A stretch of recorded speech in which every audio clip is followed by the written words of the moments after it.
안녕하세요. 마지막 발표 세션을 맡은 삼성 KPMG 경제연구원의 전창의라고 합니다. 오늘 제가 맡은 마지막 주제는 위드 앤 포스트 코로나 시대 기업의 디지털 워크 대응 방안과 과제라는 이름으로 말씀을 드릴 거고요. 지금까지 이 전의 세션에서는 보통 현업의 어떤 협업 툴이라든가 현업에서 어떻게 디지털 워크를 실제로 하고 계신지 그런 현업 사례들을 중점적으로 보셨다면은 저는 마지막에는 이제 조금 랩업 시간이니만큼 전체적으로 조금 상황들을 개괄적으로 말씀을 드리고 어떻게 보면은 조금 일반적이라고 느끼실 수도 있지만 조금 더 넓은 시각에서 디지털 워크를 바라볼 수 있도록 한번 발표를 해보겠습니다. 네, 지금 첫 번째 장표 보이시죠? 이게 저는 이제 조금 의미가 있다고 생각을 해서 넣은 그림인데요. 보시면은 이제 어떤 아버지가 노동하시는 일하시는 분이시겠죠. 직원이시겠죠. 이제 일을 하고 있는데 이게 이제 집에서 일을 하면은 이런 상황이 벌어질 수 있습니다. 뒤에서 이제 아이가 와서 놀아달라고 보챈다든가. 지금 그래서 여기 사진에는 지금 이분이 웃고 계시지만 속으로는 되게 지금 울고 계실 거라고 생각을 해요. 저도 사실은 재택근무를 지금 많이 하고 있는데 정말로 이렇게 아이들이 와가지고 이제 놀아달라고 할 때 정말 힘들고 정말 어떻게 보면 그런 데서 어려움이 있구나라는 걸 많이 느낍니다. 그래서 조금 저의 상황이 조금 공감되기도 해서 넣어본 사진이고요. 실제로 재택근무를 해보신 분들은 많이 공감하실 거라고 생각을 합니다. 목차를 말씀드리겠습니다. 목차는 첫 번째 이제 디지털 워크에 대해서 개괄적으로 근데 디지털 워크가 이제 뉴 노멀이 될 것이다라는 이야기가 견해가 많이 나오고 있거든요. 그래서 첫 번째는 디지털 워크에 대해서 말씀을 드릴 거고요. 두 번째는 협업 툴에 대해서 좀 중점적으로 말씀을 드릴 겁니다. 그리고 기업들이 그러면 디지털 워크를 어떻게 지금 하고 있는지 사례 위주로 말씀을 드리고 마지막에는 그렇다면은 앞으로 디지털 워크를 성공적으로 하기 위해서 무엇이 필요한가에 대해서 마무리를 하면서 끝내겠습니다. 최근에 온라인에서 유행하고 있는 좀 재미있는 퀴즈인데요. 디지털 트랜스포메이션, 디지털 전환이라고 많이들 말씀하시죠. 디지털 전환을 해야 된다라는 그런 말씀들을 굉장히 많이 하세요. 보통 C레벨 분들이 많이 말씀하시는데 그러면 최근에 당신 기업의 디지털 전환을 누가 이끌었느냐, 누가 주도했느냐라는 퀴즈입니다. 네 가지 A, B, C, D가 있는데 정답은 딱 보시면 아시겠지만 D입니다. 네, CTO, CEO, CIO, C레벨도 아니고 물론 C로 시작하긴 하지만 전혀 다른 코비드-19, 코로나19가 지금 최근 기업들의 디지털 전환을 정말 거의 반강제적으로 이끌었다라는 그런 얘기가 많이 나오고 있고요.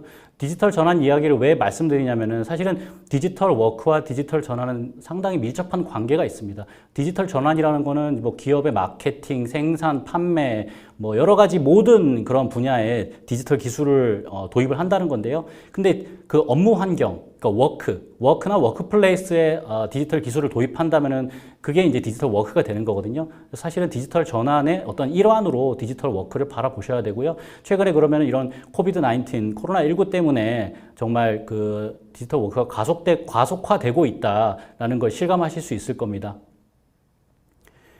코로나19로 인해서 재택근무가 확대가 됐죠. 2020년 2월 말에 저희가 사실은 국내 첫 번째 웨이브가 왔습니다. 그래서 2월 말부터 사실은 대부분의 기업들이 재택근무를 시작을 했고요. 저희도 2월 말부터 제가 다니고 있는 회사에서도 2월 말부터 사실은 첫 번째 웨이브 때 재택근무를 시작을 했습니다.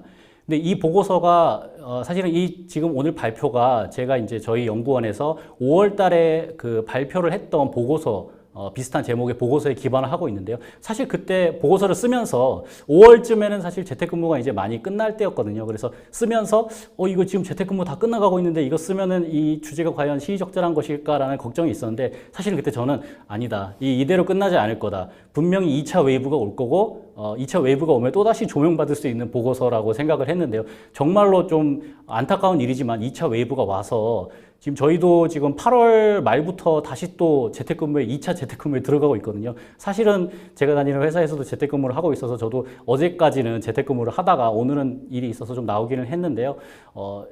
재택근무를 하고 있습니다. 그래서 정말 재택근무 때문에 국내에서 업무 변화가 굉장히 많이 일어났습니다.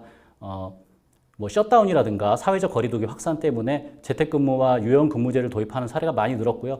문제는 재택근무뿐만 아니라 사내에서 어떤 회의를 한다든가 세미나를 개최하신다든가 교육을 하신다든가 이럴 때도 사실은 그 감염을 우려해서 팀즈나 줌 같은 것들을 쓰신다든지 그런 케이스가 굉장히 많이 늘었어요. 그러니까 결국은 재택근무뿐만 아니라 코로나19로 인해서 기업의 전반적인 어떤 업무 환경 자체가 큰 영향을 받고 있다고 보실 수 있습니다.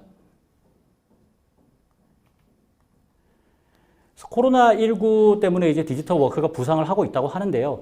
디지털 워크로 나타난 어떤 근무 방식의 변화를 한번 보겠습니다. 첫 번째는 언택트, 비대면 근무의 확산이고요. 이건 이제 비대면으로 업무를 한다는 거죠. 어떤 협업 툴을 이용한다든지 아니면 이제 대인 간 접촉을 최소화하기 위해서 업무 공간을 아예 재택이나 원격 근무로 바꾼다든지 뭐 유연 근무제를 실시한다든지 하는 그런 근무 형태의 변화가 있고요. 두 번째로는 기술의 도입입니다. 디지털 기술을 도입을 하고 있는데요. 비대면으로 업무를 처리를 하려면 이게 기존의 툴로는 할 수가 없거든요. 예를 들어 뭐 협업 툴이라든지 화상 회의 뭐 그리고 인프라적인 측면에서는 VPN 용량을 이렇게 늘리는 것도 필요하기 때문에 이런 디지털 기술의 도입이 두 번째로 필요합니다. 세 번째로는 실험과 전환인데요. 그렇다면 앞으로 그 포스트 코로나 시대가 돼도 재택근무 혹은 원격근무, 디지털 워크가 계속해서 이어질 것이냐라는 뭐 그 논란의 여지는 있지만 대부분의 많은 기업들이 이제 앞으로 디지털 워크로의 전환이 일어날 것이다. 그렇다면 해야 되는 건 실험도 해야 되고 평가도 해야 됩니다. 이게 얼마나 효용성이 있었나 그리고 전환을 이제 진행을 하게 되는데요. 디지털 워크의 개념을 이거는 저희 KPMG에서 이제 만들어낸 어떤 프레임워크인데요. 간단히 말씀드리겠습니다.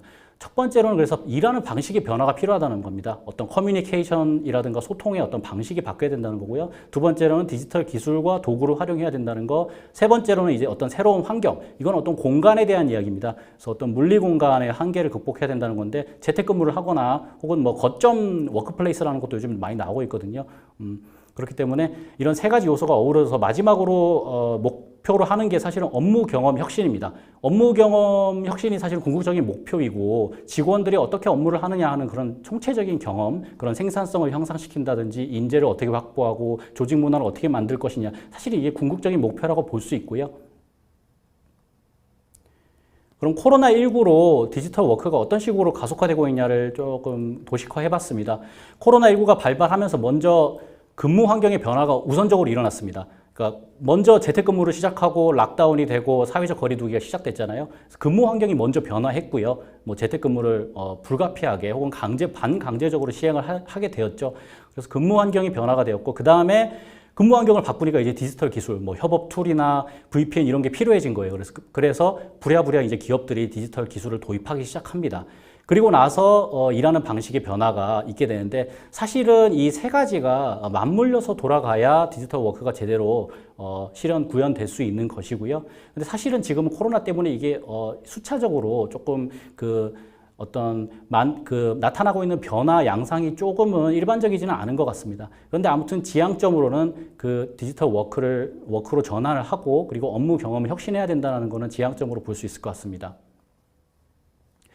원격 근무의 장점과 단점을 한번 말씀드리겠습니다. 원격 근무에 대해서 많이들 말씀하시죠. 실제로 이제 해본 사람들은 자기 경험에 의해서 이제 할만해. 정말 해봤는데 괜찮더라. 생산성이 낮아지지 않더라.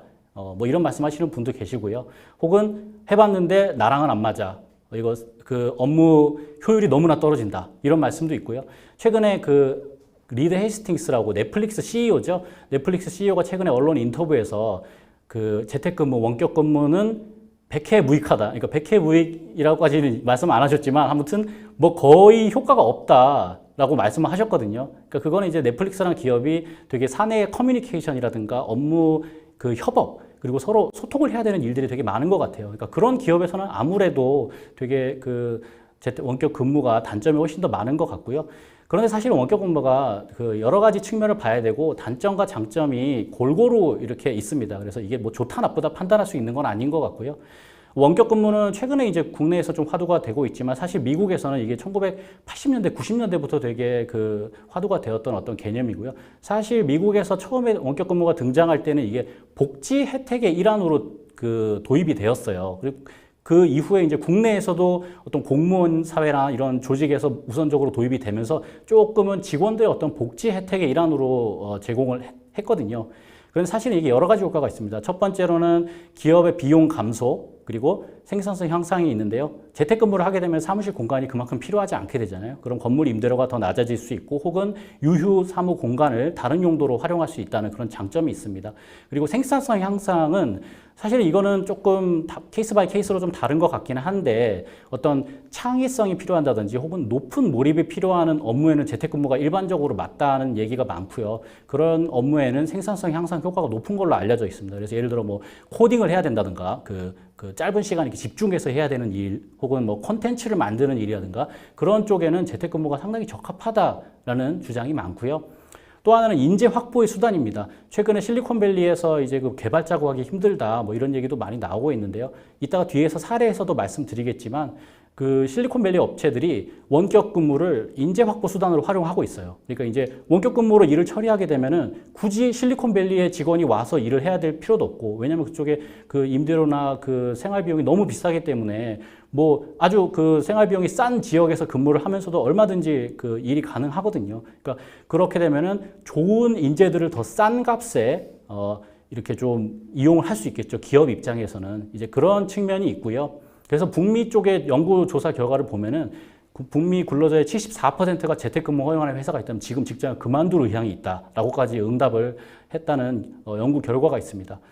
세 번째로는 임직원의 시간과 비용 절감인데요. 그 출퇴근 시간 당연히 절감할 수 있죠. 그리고 여자분들 사실은 화장하고 치장하시는데 시간 많이 들지 않습니까? 근데 집에서는 뭐 머리 질끔 동요 매고 바로 뭐 일할 수 있다. 뭐 이런 장점들을 또 말씀해 주시기도 합니다.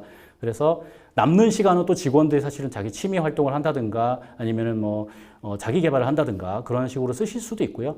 교통비 식비, 그러니까 직장의 월 평균 2019년 기준으로 뭐 교통비 식비가 34만 원이라고 하는데 이거 다 절감할 수 있는 거죠, 사실은. 그러니까 이런 것들이 사실은 직원의 어떤 효용으로 돌아갈 수 있는 거고요.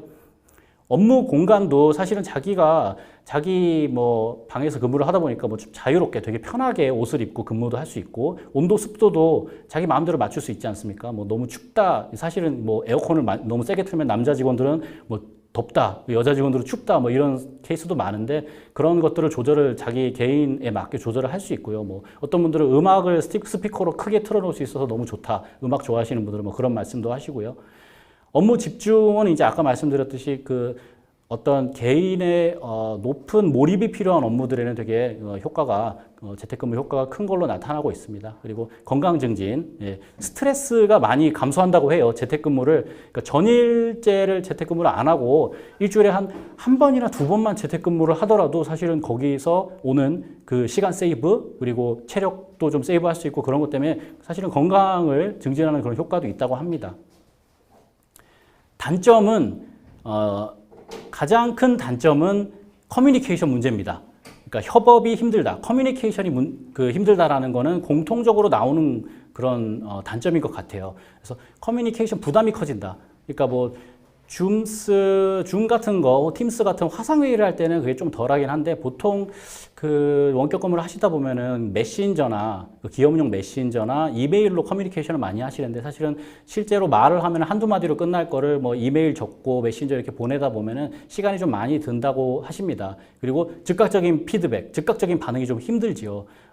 그리고 그렇기 때문에 이제 수시로 커뮤니케이션을 해야 되는 업무는 재택근무가 정말로 부적합한 것 같기는 합니다.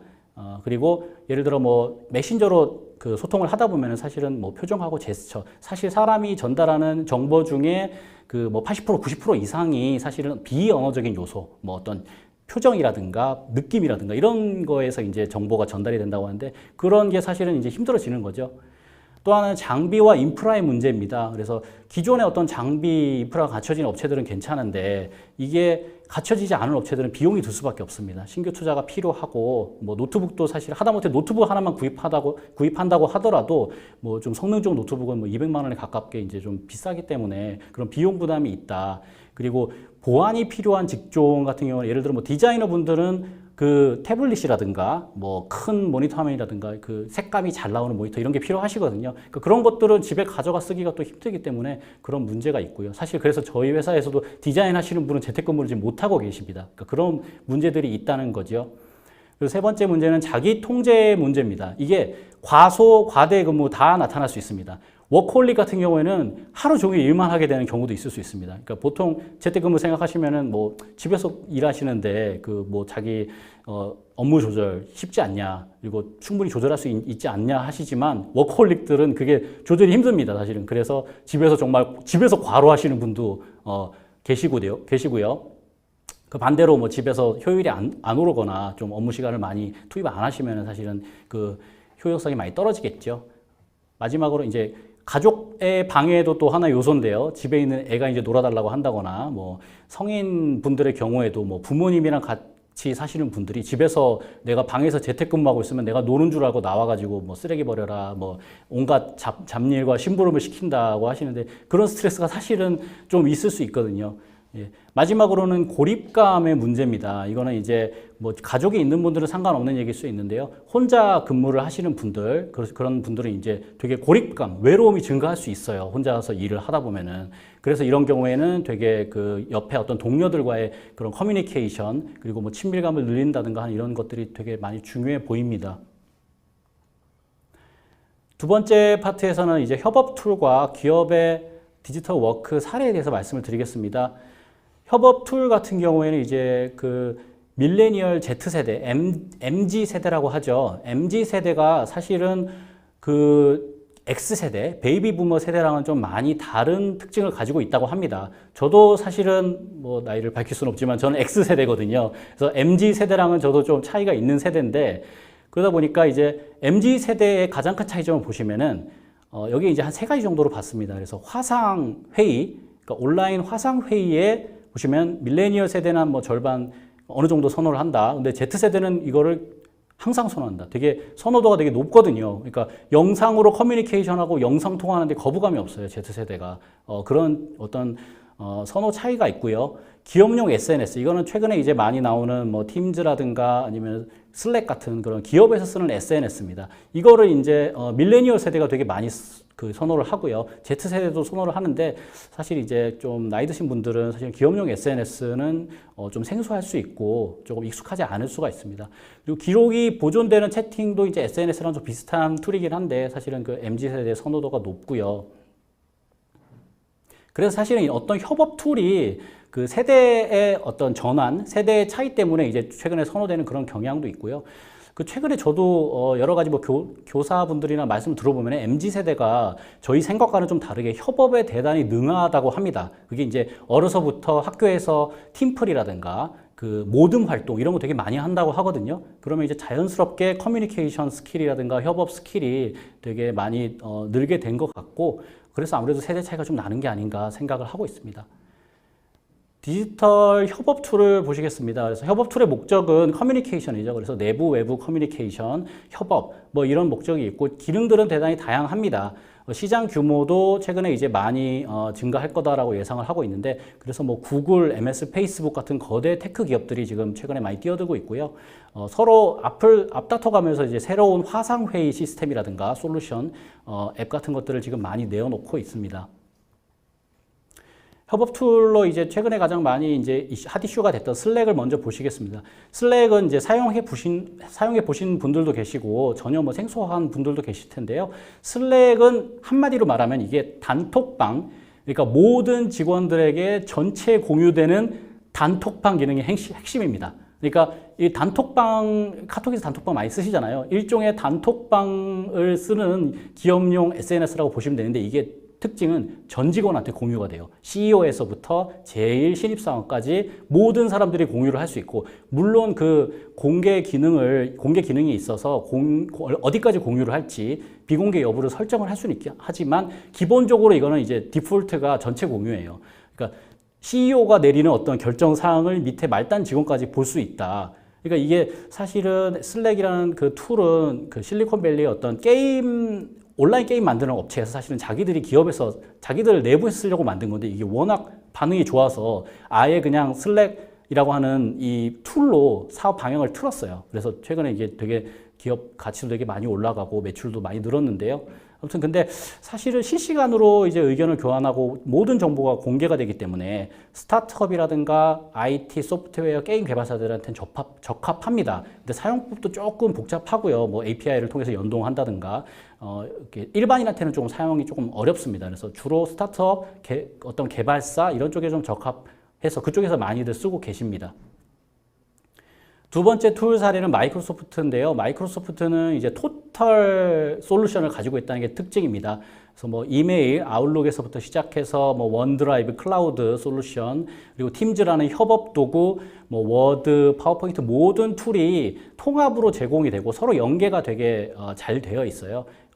그런 게 강점이고 사실은 그래서 어떤 보안이 많이 필요한 기업들 그리고 오피스를 필수적으로 써야만 하는 기업들은 사실은 마이크로소프트 외에는 좀 협업 툴 대안이 없다는 그런 단점도 있긴 합니다. 세 번째는 이제 줌을 보실 텐데요. 줌은 화상회의 시스템 솔루션이라고 볼 수도 있고 서비스라고 볼 수 있는데 줌의 최대 특징은 고품질 비디오 오디오 그리고 편의성입니다. 이게 줌이 사실 뭐 국내에서는 이게 조금 네트워크 딜레이가 있어서 그런지 모르겠는데 그 비디오 오디오가 좀 안 좋다고 하시는 분도 계신데 저는 제가 사용해 본 경험으로 보면은 타 툴에 비해서 그 비디오 오디오 퀄리티가 되게 좋거든요. 특히 오디오 퀄리티가 되게 좋은 거를 많이 느낄 수 있었는데요. 이게 연구 결과에 따르면은 어떤 화상 회의 같은 그러니까 원격으로 회의를 할 때 되게 중요한 것 중에 하나가 오디오의 피델리티입니다. 그러니까 오디오의 음질. 그러니까 줌은 한 CD로 들을 수 있는 그런 음질 정도가 나오는 것 같아요. 근데 팀즈를 조금 제가 사용해본 경험으로는 라디오 음질 정도 나오는 것 같거든요. 근데 사실은 그런 연구 결과에 따르면은 음질이 높아질수록 그 사람이 내 옆에 있는 것 같은 그런 친밀감 그리고 뭐 그걸 이제 뭐 프레젠스라고 하는 개념으로 부르는데요. 이렇게 나와 같은 공간에 있다라는 그런 느낌을 받게 됩니다. 그래서 사실은 그게 커뮤니케이션에 되게 중요한 요소가 될 수 있기 때문에 그 고품질 오디오가 사실은 되게 중요한 요소고요. 그 줌의 최대 장점 중에 하나가 또 링크만 보내면은 뭐 패스워드 아이디 따로 뭐 넣을 필요 없이 뭐 물론 그것 때문에 이제 보안성 문제가 불거지기도 했습니다만 편의성이 되게 높다라는 거 쓰기 쉽다 그리고 초대하는 사람들을 되게 편하게 회의에 참석시킬 수 있다 그런데 이제 최대 강점이 있는 것 같고요. 근데 이제 문제가 보안성입니다. 그래서 최근에 그 이제 초반에 그 문제긴 했습니다만 초반에 해커가 어떤 그 회의 주소를 알아내가지고 무단 침입하려 해가지고 거기에 이제 막 어떤 이상한 사진을 올린다거나 하는 그런 사례가 있었어요. 그래서 그걸 줌 바밍이라고 이제 해외 쪽에서 많이 문제가 되기도 했었는데 그 취약한 보안성 뭐 이런 게 최대 문제이기는 하고요. 그래서 이제 줌은 조금 이제 교육, 그 보안이 요구되지 않는 교육이라든가 어떤 캐주얼 미팅 이런 쪽에 좀 많이 적합하다라고 보고 있기도 합니다. 이건 이제 국내 주요 협업 툴을 간략히 정리를 해봤습니다. 국내에서는 NHN에서는 토스트 워크플레이스라는 뭐 솔루션도 내놓고 계시고요. 웍스 모바일, 라인웍스, 그 토스랩 잔디 오늘 이제 앞 세션에서 발표를 해주셨죠. 뭐 콜라비에서는 이제 콜라비라고 하는 뭐 서비스 상품은 똑같은 서비스명과 기업명이 동일한 그런 상품들 이렇게 국내에서도 상당히 많은 상품들을 출시하고 있고요. 국내 서비스들은 약간 그 틈새 시장을 이렇게 노리는 그런 성격이 강하다고 봅니다. 그래서 조금 어떤 업종이라든가 그런 근무 형태에 딱 최적화돼서 그 틈새 시장을 이렇게 최적화해서 노리는 그런 전략으로 좀 가고 있는 것 같고요. 협업 툴을 쓸 때는 그래서 장점과 한계를 고려를 해야 됩니다. 장점으로는 그 효율적인 업무 관리, 뭐 소통, 그리고 프로젝트 진행 상황을 모니터링 가능하다. 그리고 이제 뭐 협업 툴의 장점 중에 하나가 기록이 남는다는 거거든요. 그래서 사실은 팀즈 미팅을 할 때 되게 좋은 점, 저는 제가 느꼈던 좋은 점 중에 하나는 그 히스토리가 다 남아요. 그래서 서로 구성원들이 어떤 이야기를 했는지 그거를 이제 녹음을 해놨다가 나중에 다시 확인을 해볼 수도 있고요. 그거를 이제 텍스트 형태로 쳐서 이제 소통을 했을 때는 그게 다 기록이 남기 때문에 따로 뭐 회의록을 정리하거나 그럴 필요 없이 나중에 확인이 간편하게 가능하다라는 그런 장점이 있습니다. 그런 단점으로는 이게 이제 집중력을 분산을 많이 시킨다고 해요. 그래서 뭐 맥킨지가 분석한 거에 의하면 숙련된 노동자들이 업무 시간에 한 20%, 28% 정도를 이메일 쓰는데 쓰고 있다라는 그런 조사 결과가 있기도 하고요. 미국의 어떤 대학 교수님이 그 조사한 바에 따르면 직장인들이 뭐 평균 3분마다 방해를 받는다고 해요. 디스트랙션, 뭐 방해를 받고, 근데 이제 한번 방해받고 나면 이제 다시 집중하는데 23분. 근데 3분마다 이거 방해를 받고 23분 후에 다시 이거를 집중을 할 수 있으면 사실은 업무 거의 못하는 건데, 뭐, 아무튼 이 연구 결과가 물론 3분마다 방해를 받는다고 거기에 다 집중하는 건 아니겠죠. 근데 아무튼 그만큼 그 집중에 많은 방해를 받을 수 있다는 게 문제고, 사실은 여기에 협업 툴에 자료가 많이 쌓이고 나면은 그거를 찾는데도 시간이 오래 걸리거든요. 검색해도 되게 잘 안 나오는 경우도 있고, 그 히스토리가 뒤로 밀려가지고 이게 데이터가 너무 많으면은 그거 확인하는데도 사실 좀 힘들 수 있습니다. 그래서 그런 것들을 좀 고려를 잘 해야 될 것 같습니다. 해외 기업 사례를 보겠습니다. 해외 기업에 이제 오토매틱이라고 하는 회사가 있는데요. 이 회사는 이제 워드프레스라고 하는 인터넷 웹사이트 홈페이지 제작 도구예요. 이쪽 그쪽 관련 업종에 일하시는 분들은 되게 아시는 그 1위를 점유하고 있는 그런 사업자고요. 근데 이 회사가 되게 재밌는 게 2005년에 설립이 됐는데 처음에는 오픈소스 프로젝트로 회사가 시작되었어요. 그래서 CEO가 이제 오픈소스로 전 세계에서 개발자들을 모아서 한번 오픈소스 협업 인터넷 웹사이트 제작 도구를 한번 만들어 보자라고 시작을 했는데, 이제 그러다가 회사를 설립을 하려고 보니까 실리콘밸리에 뭐 회사를 설립하고 거기로 이제 기존에 일했던 직원들을 데려오려고 하니까 돈이 너무 많이 드는 거예요. 그래서 회사 설립은 불가능하다 우리는.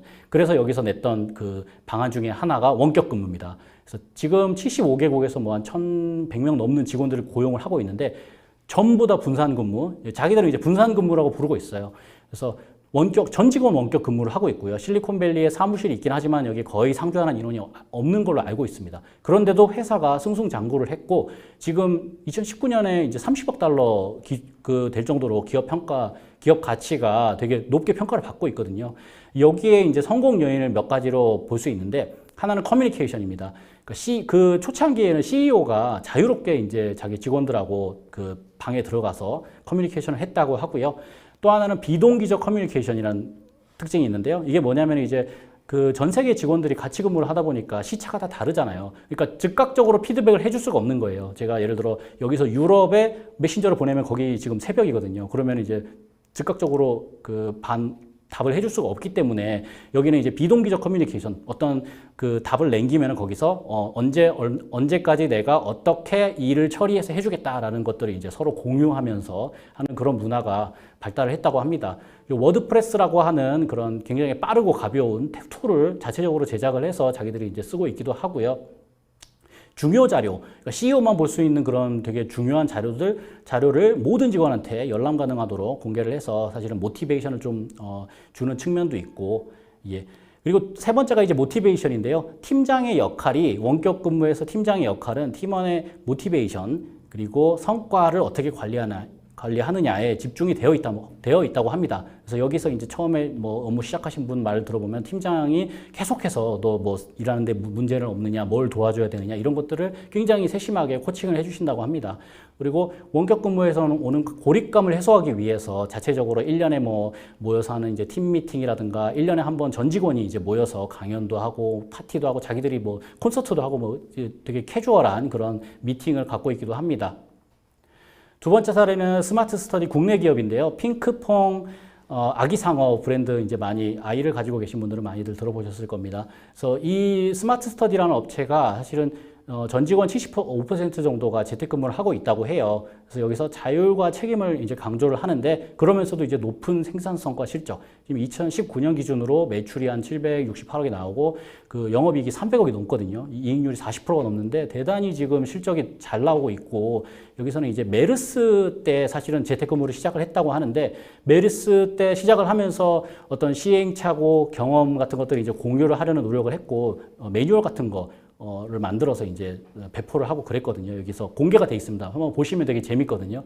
그리고 적절한 장비, 툴 같은 것들을 이제 전 직원 90%가 노트북을 사용을 하고 있다고 하고요. 어떤 툴 같은 것들도 이제 툴을 뭐 하나만 쓰는 건 아닌 것 같고 여러 가지 툴을 쓰고 있어요. 그래서 직원들한테 맞는 툴을 이제 쓰고 있는 것 같습니다.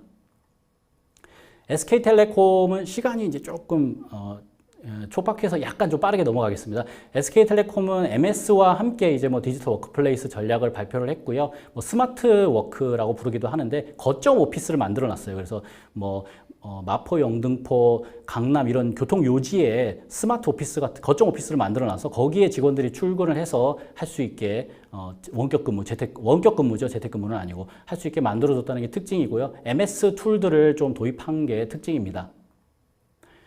저희 이제 삼성 KPMG 사례를 조금 말씀드릴 텐데요. 저희는 회계 법인이거든요, 기본적으로. 그래서 회계사분들이 그 50% 이상 근무를 하시고, 회계사분들 보시면은 이제 아시는 분은 아시겠지만 그 고객사 사이트에 나가서 많이 근무를 하세요. 사실은 저희 그 본사에 계시는 경우는 거의 없고 실제 고객사에 나가서 근무를 되게 많이 하거든요. 그러니까 저희 그 회사의 문제 중에 하나가 이제 상주 인원이 그렇게 많지 않고 상주 인원이 되게 유동적이에요. 어떨 때는 되게 상주 인원이 많고 어떨 때는 다 밖에 나가서 일하시고. 그러니까 저희는 옛날부터 되게 그 어떤 워크플레이스 환경을 좀 최적화하는데 조금 집중을 많이 했고요. 그래서 스마트 오피스 이런 형태로 이렇게 이제 예약을 해서 자기가 원하는 자리에 앉아서 일을 하실 수 있는 그런 시스템을 구축을 해놨고요. 기본적으로 저희는 데스크탑 쓰지 않습니다. 전 직원이 다 노트북 쓰고 계시고 포터블 모니터도 가지고 다니세요. 한 15인치 정도 되는 그 포터블 모니터 갖고 다니시면서 밖에서도 언제든지 그 회사에 있을 때와 똑같이 일을 할 수 있는 그런 시스템과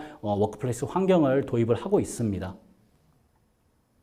마지막으로 그렇다면 디지털 워크 성공을 위해 무엇이 필요한가? 아까도 말씀드렸다시피 그 궁극적인 목표는 사실은 직원 업무 경험의 혁신입니다. 그래서 직원들이 업무를 하는 거를 어떻게 혁신하냐가 중요하고 사실은 이걸 통해서 고객 경험을 향상시키는 게 궁극적인 목표고요. 그러면 이제 사실은 거기서 오는 어떤 기업의 밸류라든가 매출이 는다든가 뭐 여러 가지 장점이 있을 수 있습니다. 그래서 직원 경험을 이제 설계할 때는 여러 가지 원칙이 있는데 거기서 뭐 상호작용을 봐야 된다거나 업무의 직관화, 뭐 능동적, 뭐 사회적 연계 적식성 이런 것들을 고려를 해야 됩니다. 또 하나는 RPA인데요. 사실은 저희도 RPA 컨설팅 같은 걸 내부에서 좀 하고 있기는 한데 RPA가 코로나 때문에 많이 좀 도입이 가속화될 거라는 오늘 그 이전 세션에서 RPA 그 업체분들께서도 많이 말씀을 해주셨겠지만 사실은 RPA는 바이러스 상관없이 혼자서 일을 계속 할 수 있잖아요. 저희 KPMG 쪽에서도 KPMG 차이나 중국 쪽에서 코로나가 그 굉장히 초반에 확산되면서 RPA를 급하게 좀 도입을 해서 거기서 효과를 많이 봤다는 그런 케이스도 있어서 저희들이 자체적으로 케이스 스터디를 할 정도로 RPA에 대한 관심이 높아지고 있고 포스트 코로나 시대에는 RPA 역할이 더욱더 늘어날 것이다 라는 전망이 나오고 있습니다. 저희 KPMG는 원격 근무에서 가장 중요한 세 가지 포인트를 제시를 하고 있습니다. 제일 중요한 것은 무엇보다 안전과 건강이겠죠. 그래서 어떤 리더가 여러분의 건강과 안전과 건강이 제일 중요하다라는 메시지를 사실은 계속해서 전달을 해줘야 되고요. 그래서 저희도 이제 글로벌에서 회장님, 그 KPMG 글로벌 회장님이 계신데 그분이 이제 록다운이 됐을 때 캐나다 분이신데 이제 캐나다 자기 집에서 자기 이제 가족분들이 동영상을 찍어주시면서 제가 뭐 연설은 아니고 그냥 되게 가볍게 말씀을 하신 적이 있었어요. 그러면서 이제 제가 가장 중요하게 생각하는 거는 저희 여러분들의 안전, 건강입니다. 다른 어떤 것도 뭐 중요하지 않고 뭐 그런 말씀을 하시는데 정말 감동적이었거든요. 그러니까 C레벨, CEO 단위에서 이제 그런 말씀 해주시면 정말 그 안정감을 가질 수 있죠, 직원들이. 그런 게 사실은 정말 가장 중요한 것 같고요. 두 번째는 디지털 인프라입니다. 그래서 사전에 이런 뭐 협업 툴이라든가 하드웨어는 뭐 주로 뭐 노트북 이런 게 되겠죠. 그리고 인프라 측면에서는 VPN 용량 같은 거 미리 증설을 해놔야 됩니다. 저희도 사실은 코로나 초반에 이제 그 원격 근무 초반에 시작하면서 VPN 용량을 미리 확보를 해놓지 않아가지고 집에서 근무할 때 되게 많이 막 느려지고 그런 문제가 있었거든요. 그러니까 그런 디지털 인프라적인 측면에서 미리 준비를 해야 된다는 거. 세 번째로는 그 원격 근무의 가장 큰 문제가 그 커뮤니케이션이라고 하지 않았습니까? 그러니까 아무래도 소통과 참여가 적어질 수 있고 힘들어질 수 있기 때문에 이거를 사실은 가장 주의해야 됩니다. 그래서 소통과 참여를 가장 주의를 하고 이걸 어떻게 소통과 참여를 원활하게 하고 원격 근무를 하면서도 사실은 그 회사에서 근무할 때와 비슷한 정도로 유지할 수 있느냐가 관건이 될 것 같습니다. IT 인프라 관리를 위한 체크리스트인데요. 이거는 이제 IT 인프라는 아까 뭐 VPN에도 말씀을 드렸지만 그러니까 최근에 이제 노트북을 많이 쓰시는 기업들도 많이 있는데 어떤 기업들은 노트북 안 쓰는 기업들도 있거든요. 사실은 이제 원격 근무를 하거나 그 재택근무를 할 때 기본은 노트북이거든요. 근데 저희는 이제 또 노트북을 들고 다닐 일이 많기 때문에 좀 경량 노트북을 사야 되는데 경량 노트북을 또 고성능으로 사려면 또 사실은 비용이 많이 듭니다. 그래서 뭐 그런 문제들이 좀 있을 수도 있고요. 그래서 노트북이 되게 중요한 것 같고 클라우드 서비스 그리고 뭐 원격 작업에 익숙하지 않은 사람들은 뭐 헬프데스크 이런 게 있으면 사실은 그 담당하는 직원들이 이거를 일일이 사용자들을 응대할 필요 없이 헬프데스크에서 원스톱으로 이렇게 해주면 제일 편하고 좋거든요. 저희는 헬프데스크가 있어서 그쪽에서 모든 거를 담당을 해주고 있습니다. 근데 작은 기업 같은 경우는 조금 어려울 수 있겠지요. 그럼 디지털 워크로 고성과를 어떻게 창출할 것이냐, 그때 감안해야 될 여러 가지 요소들이 있는데 6가지 정도로 압축을 해서 말씀을 드리겠습니다. 첫 번째는 명확한 기대 수준입니다. 그러니까 원격 근무는 이제 처음 하다 보면은 이제 처음 하시는 분도 많고 경험이 없는 분들이 많기 때문에 여기서 되게 중요한 거는 구체적인 업무 지시입니다. 명확하고 구체적인 업무를 지시를 하고 그리고 계획을 세워야 됩니다. 그리고 그것들을 기한을 명시해서 주는 거 되게 중요하고요. 그러면서 서로 구체적인 정보를 공유를 해야 돼요. 서로 계속 상호작용하면서 체크할 수 있도록 그 정보를 공유하는 것도 굉장히 중요한 것 같고요. 두 번째는 성과 평가입니다. 원격 근무에서 되게 민감한 것 중에 하나가 사실은 얼굴을 안 보고 근무를 하다 보니까 이 사람 평가할 때 좀 어려운 것도 있고요.